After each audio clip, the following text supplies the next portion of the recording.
639 pieces of wreckage are recovered from the sea. 639 pieces that only deepen the mystery of a deadly plane crash. All right, a little bit more to the right. There. But when investigators bring up the 640th piece of China Airlines Flight 611, they get their answer. There was definitely a eureka moment on the dock. It would be scrutinized more closely than any other piece of debris. On this single piece of wreckage, investigators would find the one clue that would tell them why a modern jetliner with 225 people on board shattered in mid-air.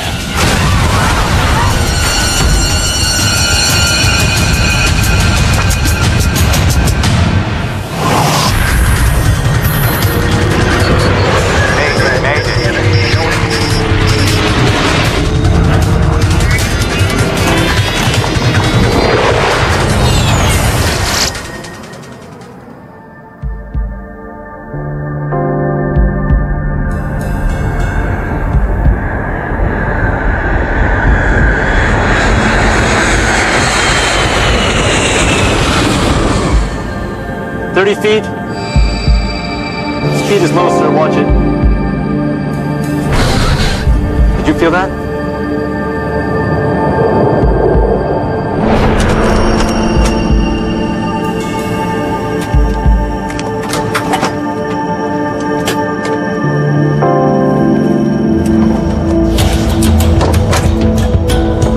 Target control, descend and maintain Echo Foxtrot 126. May the 25th, 2002.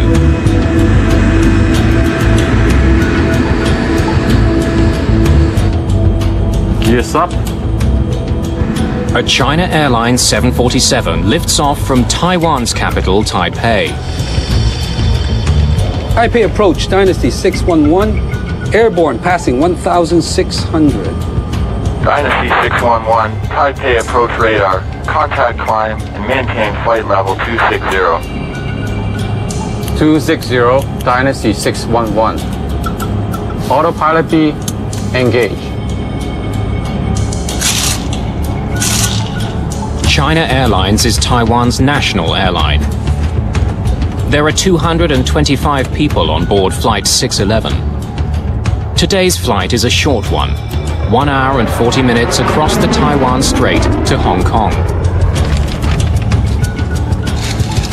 This route is one of the most widely traveled on the planet.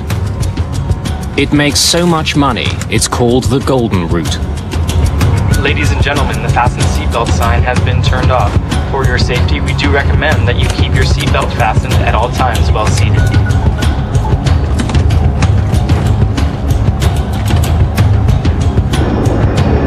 Minutes after taking off, Flight 611 climbs steadily above the Taiwan Strait. The plane's autopilot controls the ascent. And then, 20 minutes after taking off, at an altitude of almost 35,000 feet,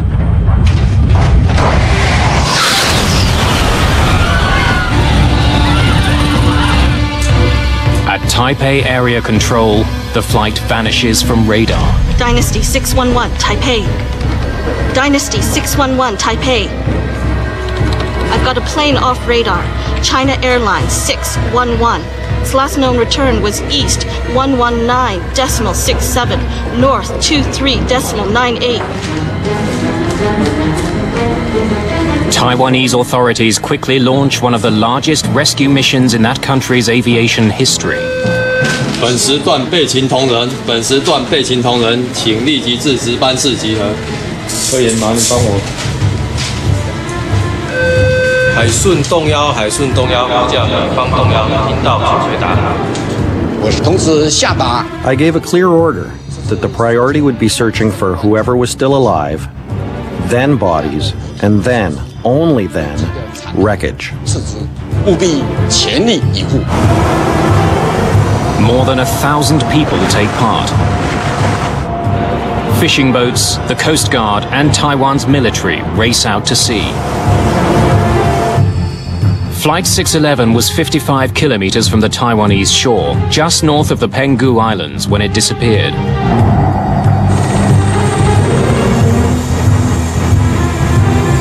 Rescuers find debris floating in the Taiwan Strait. First thing we saw was a great amount of wreckage, including landing gear wheels, napkins, knives, and forks.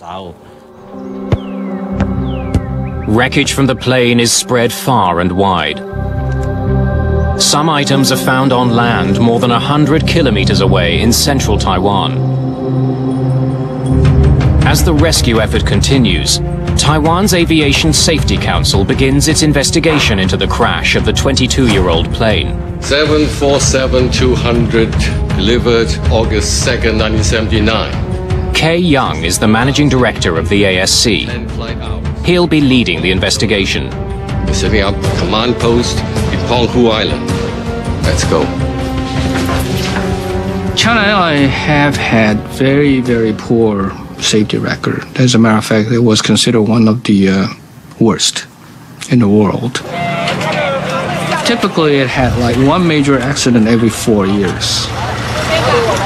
This particular investigation was by far the most difficult one. And one of the reasons why was it's in the ocean floor. The search for survivors goes on around the clock.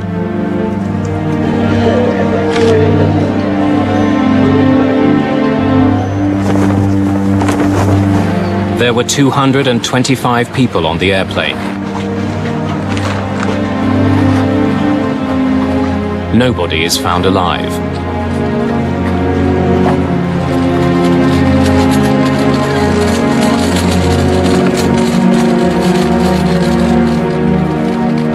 The bodies are taken to the Penghu Islands to be identified and examined.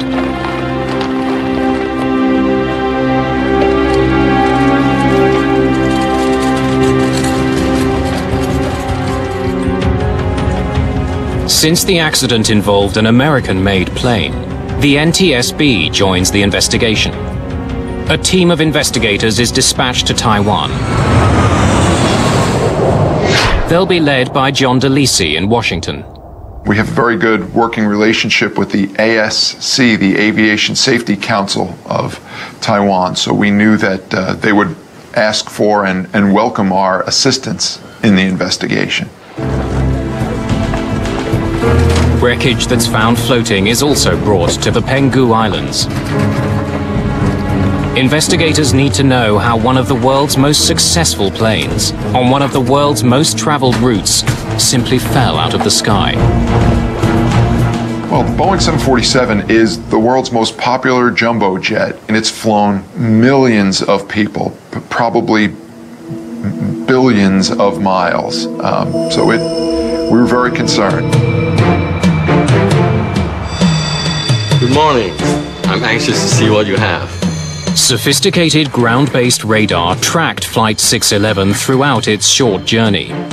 It should provide investigators with a much clearer picture of the flight than the radar at air traffic control.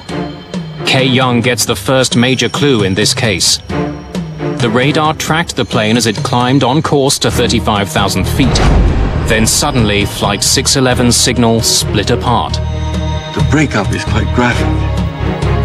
Right when the event happened, it appeared as if there were 3 or 4 sizable pieces of wreckage that were getting radar returns, that then began to drift and scatter as they fell to the earth. So that told us that the airplane broke up in flight.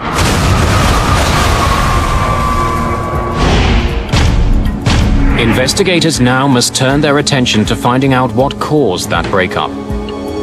There's all kind of theories about, what seems to be happening of that particular aircraft. We knew that something massive had happened suddenly, without warning. It doesn't take long for the media to consider a sinister possibility. That Flight 611 was shot down. China and Taiwan have a combative relationship. China has fired missiles towards Taiwan in the past. There's suspicion in the media that China shot down Flight 611. There were a lot of theories about, it was shooting down by enemy fire. Only 8 months earlier, a Siberia Airlines flight with 78 people on board was shot down over the Black Sea. It was accidentally hit by a missile fired from Ukraine during a training exercise.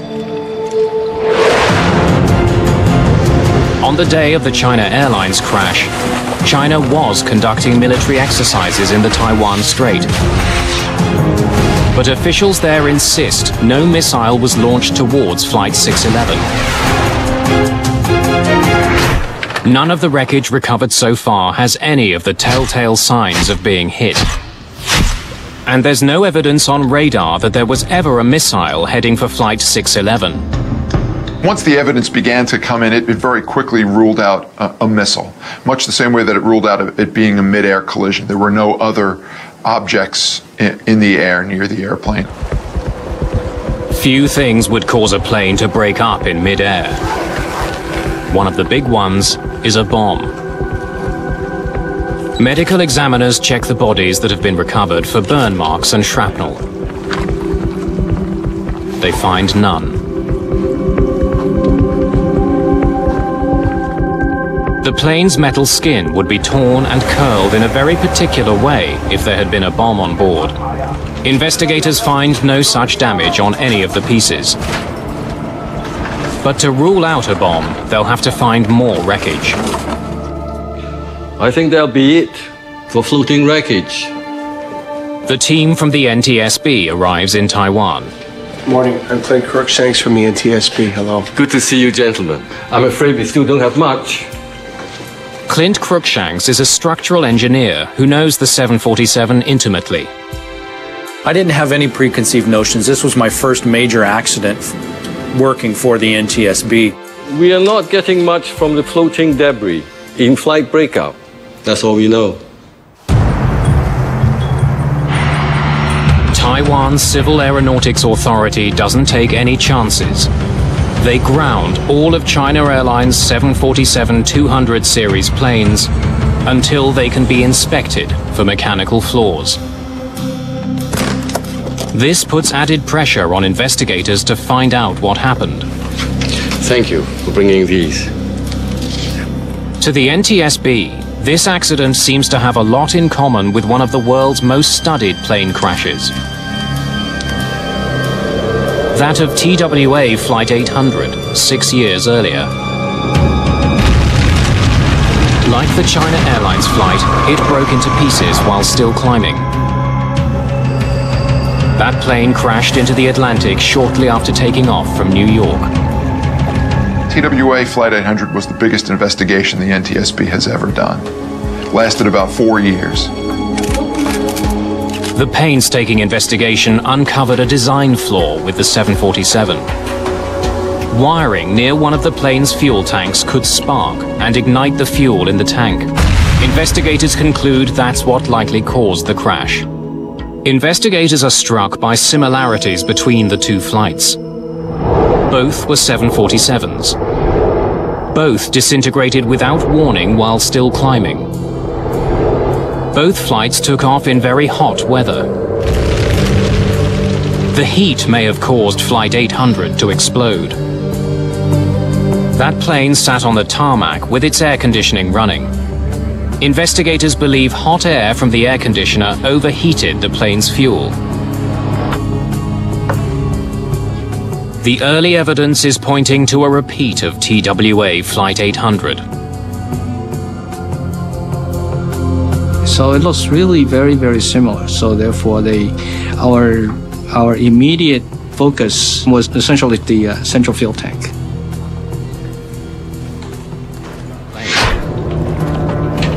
"25 days after the crash of Flight 611, the plane's two black boxes have been found. One contains voice recordings of conversations in the cockpit. The other, data from the plane's flight computer. Either could hold the clues that will reveal what happened during the final minutes of the flight. If the answer is on the tape, investigators may not have to bring up more wreckage to the surface. The data is critical. Everybody ready? Investigators begin with the plane's cockpit voice recorder. They hope that the pilots will have said something to each other about an emergency on board. Welcome aboard, China Airlines. The recording begins about 10 minutes before the plane took off. 20. Preparations for the flight sound normal. Okay, after start checklist. After start, anti-ice. The crew checks all their systems and runs through standard checklists. Off. Off. It was very, very experienced crew. Both the captain and the first officers were quite seasoned.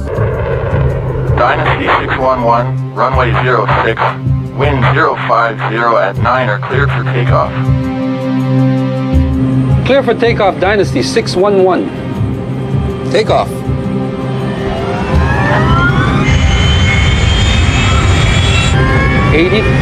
Check. E1.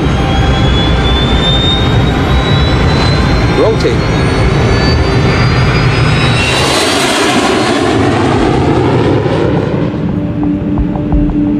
Flap 5. 1 green. Okay, flap up. Investigators listen to more than conversations. They also want to hear if the plane itself was making any unusual sounds. Noises on the cockpit voice recorder can either be audible spoken words that are recorded by a microphone, or they can be structural discrepancies that are picked up by the microphone. Taipei Control, send If anything, though, this cockpit is unusually quiet. unit air 608, reduce speed 210 knots. The captain seems relaxed. 200 knots, roger. Unit airway 608. The microphones pick up the sound of controllers talking to other planes. Trans Asia 536, fly heading 050. Heading 05. In the moments before the disaster, nothing seems wrong. Airway There are no unusual sounds. now descend and maintain 250. The final words spoken in the cockpit are from Captain Yi Cheng-fung. 2000.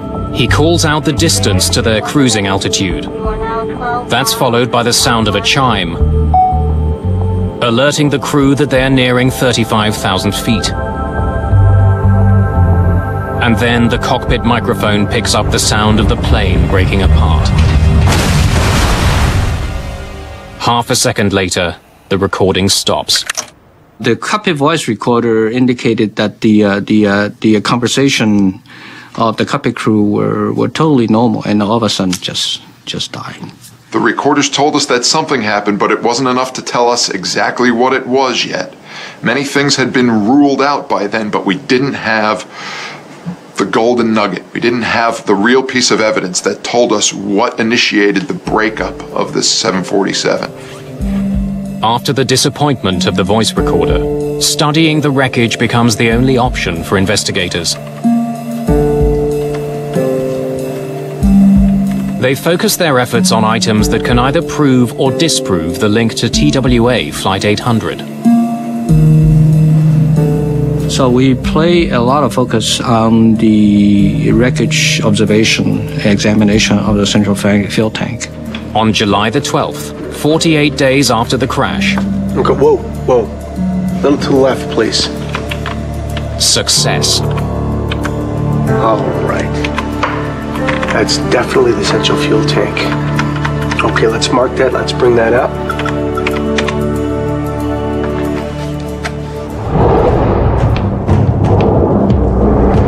The tank joins the sea of wreckage piling up at the pier.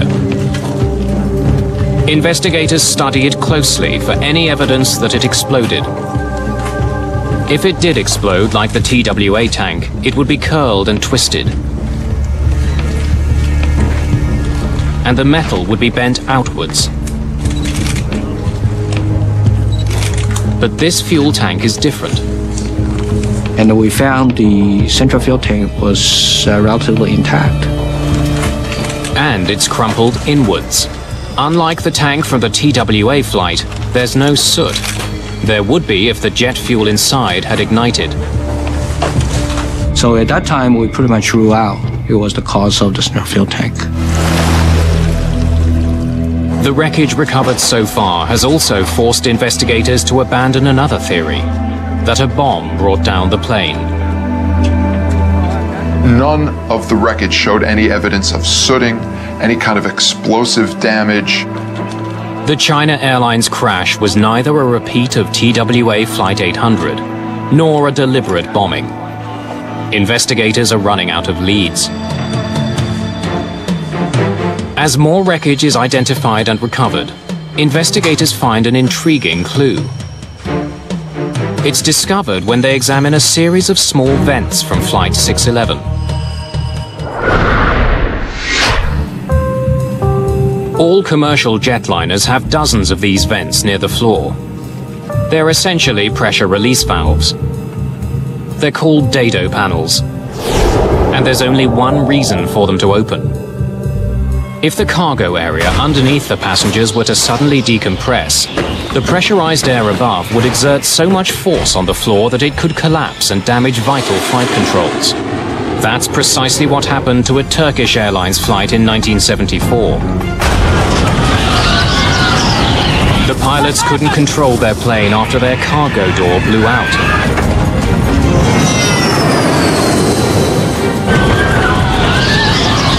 We've lost this! If the floor on that flight hadn't collapsed, the pilots may have been able to save the plane.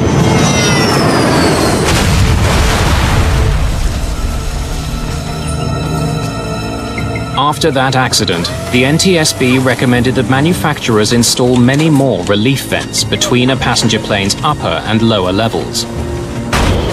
If there is decompression in the cargo area, the dado panels open automatically and release the pressure on the floor. There were 65 dado panels on the China Airlines flight. 19 of them were recovered from the ocean. 4 recovered panels were in the open position. It tells investigators that there must have been a sudden loss of pressure beneath the passenger cabin. But it doesn't tell them what caused it. The dado panels lead investigators closer to solving the mystery of this crash. But it's just a small piece of a much bigger puzzle. There are hundreds of pieces of wreckage to be examined for clues. Kay Young now wonders if a few of those pieces might be able to tell him where the decompression originated. I've been reading about the trajectory analysis you did on Flight 800. I'd like to try it. Ballistic trajectory analysis is a technique that US investigators use to figure out how TWA Flight 800 disintegrated. It's impossible to do without specialized computers. We figure that because it disintegrated in the midair, the ballistic analysis from which the NTSB did in TWA 800 could be very, very useful to us to help us to analyze the trajectory of the flying debris.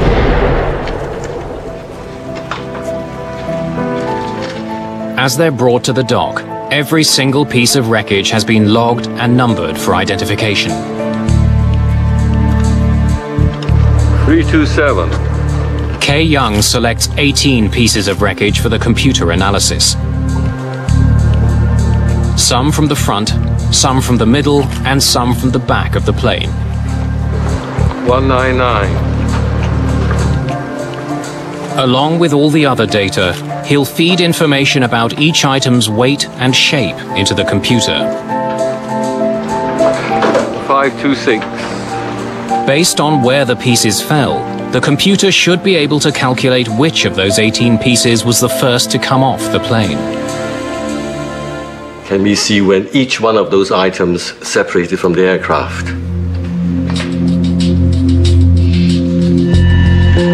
All of the data paints a telling picture of what happened at 35,000 feet. Kay Young gets to see how Flight 611 broke up, from beginning to end.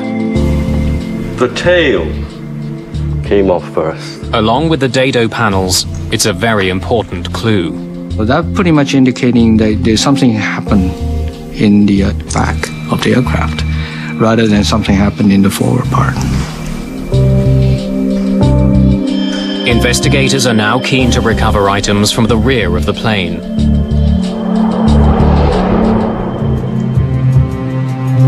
Hundreds of pieces of wreckage are piling up at the pier on the Penghu Islands. The NTSB sends metallurgist Frank Zakar to Taiwan to examine the wreckage. I was walking along the yard where the wreckage was placed, and at that time I walked up to item 640 and noticed that there were some peculiar areas of interest that I wanted to look at a little bit further. With this battered piece of metal, investigators have struck gold.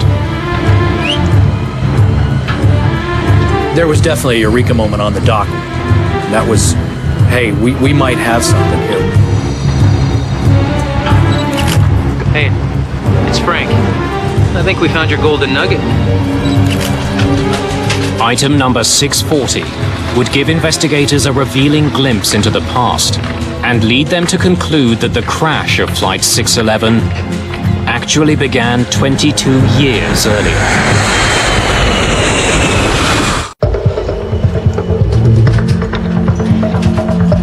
Let's get as many pictures as we can. The massive piece of fuselage that has caught Frank Zakar's attention is exactly what investigators have been searching for.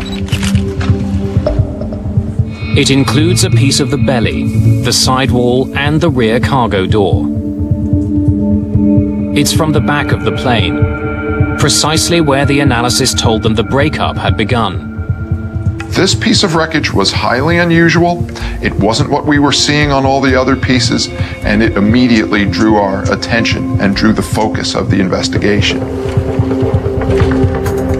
The way most of the metal is torn suggests it ripped apart violently in mid-air. Aerodynamically, as an airplane's moving through the air, if it were to break apart, just the force of the incoming air at over 500 miles per hour will just break up perfectly good structure. That's what we call an overload fracture. So most of the pieces that came up early were just indicative of that kind of overload. When metal breaks due to overload or overstress, it comes apart at an angle. But the fractured edges of piece number 640 aren't angled, they're flat. What do you think? It's definitely not overstress. It's metal fatigue. Fatigue fractures happen when metal is stressed repeatedly over time until it breaks. It looks very different from a stress fracture. Typically, a metal fatigue crack will have a flat appearance. It'll be very smooth. That's exactly the kind of crack that investigators observe on piece number 640. That tells them it didn't break off the plane suddenly as it fell from the sky. This piece separated from the plane over time. Had it caused the deaths of 225 people? There was much more work that needed to be done. A detailed analysis of the piece had to be done in order to see if this in fact was the smoking gun. There's something else about this piece that stands out. It has a metal patch on it. It's called a doubler plate. It's the equivalent of a patch on a punctured tire.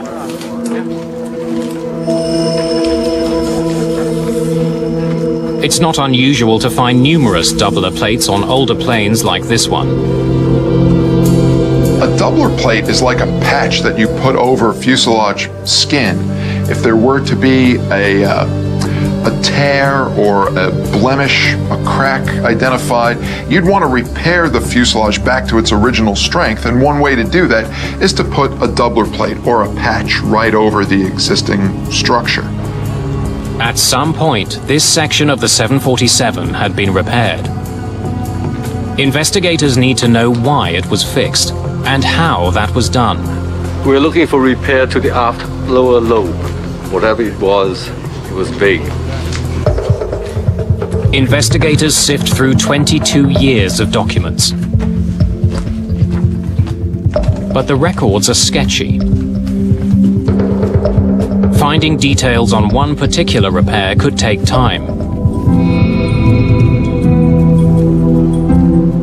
There's something about this particular doubler that catches Frank Zakar's attention. The outside of the fuselage contained longitudinal streaks that appeared to emanate from between the doubler plate and the skin. Something is leaking from underneath the metal patch. Was there a possibility that the skin had broken, cracked, and was there any fuel or air coming out from between the doubler and the fuselage? And that warranted further examination. Let's cut it from here to here and send this piece to Chongshan. In order to see what's underneath the doubler, a large section of Piece 640 is sent to a lab. No evidence has been found of structural or mechanical problems with Boeing 747-200 airplanes. Taiwanese aviation officials have no reason to keep the planes on the ground.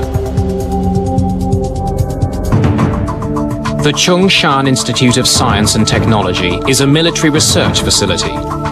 It's at the forefront of Taiwan's space program.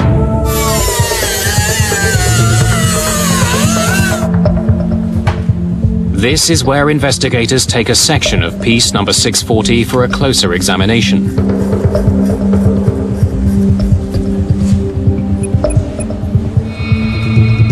The NTSB's Frank Zakar finds a telling clue on the crack itself.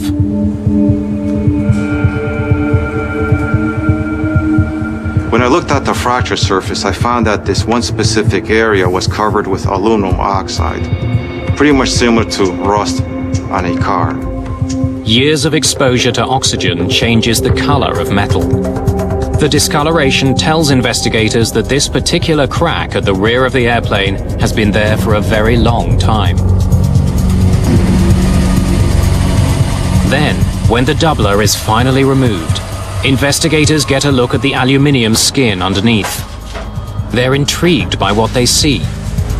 When we disassembled the doubler plate from the skin, we noticed that there were some fairly long gouge marks.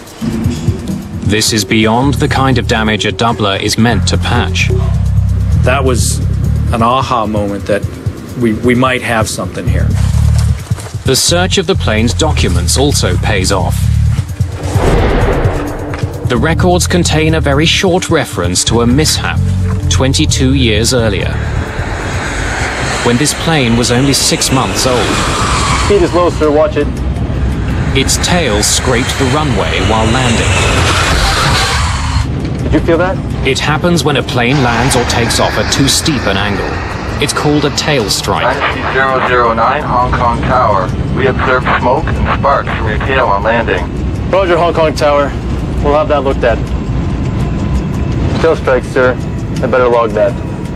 It is a relatively common occurrence. It's not a good thing. Some airplanes even have what's called a bumper in that portion of the aft fuselage, so that if the tail ever does get too close to the ground, instead of sacrificing skin from the fuselage, you might have the sacrificial bumper that will take that wear. Tail strike damage is routinely repaired. Investigators want to know how China Airlines went about fixing the plane. They can only find a brief mention of the repairs that were done in the plane's logbook. That's all there is? That's all we could find. There's not a lot of detail in China Airlines records. China Airlines indicating they could not find any of those documents. And when we start looking for it, we could not find any. And they said they probably got lost. The documents that do exist show that the day after the tail strike, China Airlines did a temporary repair. Workers attached a large aluminium plate over the damaged area. What do we know about the permanent repair? It doesn't get much better. A more permanent repair was to be carried out within 4 months. This is what we got. The maintenance records indicated that the permanent repair was done in accordance with Boeing recommendations in their structural repair manual. Evidence that we uncovered indicate that the repair was not done per the Boeing repair manual. According to the manual, many of the scratches on the plane were too deep to be repaired. The entire damaged section should have been cut out and replaced. You have to follow certain procedures, and the Boeing structural repair manual indicating very clearly what you should do, step by step. 22 years later, investigators can tell that for some reason the damaged piece was not replaced. The scratches from the tail strike are still there. China Airlines engineers tell investigators that the scratched area was too large to cut out, so they sanded the scratches down instead. In the event of scratching, it depends on how deep the scratches are. If they're not very deep, they can be blended out. But if the scratches are too deep, the repair technique that's called for is to actually cut out all of the scratched material and then design a doubler patch that's larger by a big percentage of the structure that was originally removed. The scratches weren't sanded down or cut out. They're still there. Maintenance workers then made one final mistake. They put the doubler plate right over the scratched material. The doubler plate that they put on was not 30% larger than the affected area. In fact, it was barely, maybe not even in certain locations, larger than the area that was scratched. Even though the repair wasn't done according to Boeing's instructions, the way it was logged made it seem like it was. So for 22 years, anyone reading that entry would assume the damaged area had been cut out as it should have been. Pieces were really starting to fall into place now. Once we saw this piece of structure that had the fatigue cracks in it, and we realized that it came from a structural repair that was not done properly, that was left to fly for 20 years. Airborne passing 1,600. Things began to make sense.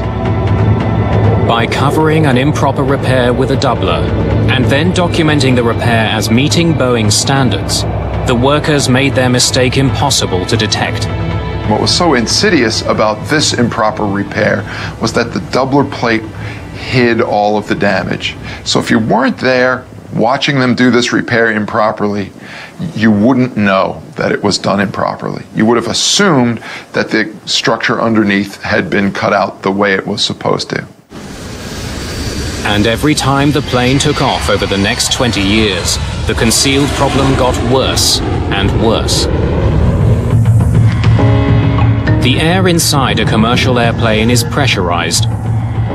As the plane climbs, air is forced into the cabin to keep the pressure inside the plane greater than the pressure outside. It's like inflating a tire. The inside air pushes against the plane's skin. Each time the airplane pressurizes, pressure builds up inside the fuselage of the airplane. That crack could open up for a certain amount of inches or microns or millimeters. The plane's skin expanded and contracted a little bit every time. Because they weren't properly repaired, the cracks grew and spread. Eventually, the crack grew into a stunning 2.3 meters. If you were charting the crack, you would have seen very slow growth early, but as time went on, the growth was getting bigger and bigger. A small scratch had grown into an enormous problem. Then in May 2002, as Flight 611 climbed, that problem killed 225 people. As the airplane climbed in altitude and the fuselage was pressured, that put enough strain on this growing crack that it reached its critical length. And from there, it just spread like a spider web. It went in all directions, and it probably looped all the way around the fuselage to the point where the entire aft section of the airplane just broke off from the rest of the structure. The plane went into a steep dive. The force of the air on what was left of the plane quickly ripped it to pieces.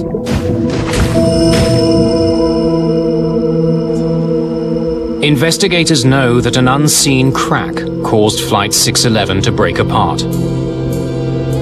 They now discover that China Airlines came heartbreakingly close to finding that crack and saving 225 lives.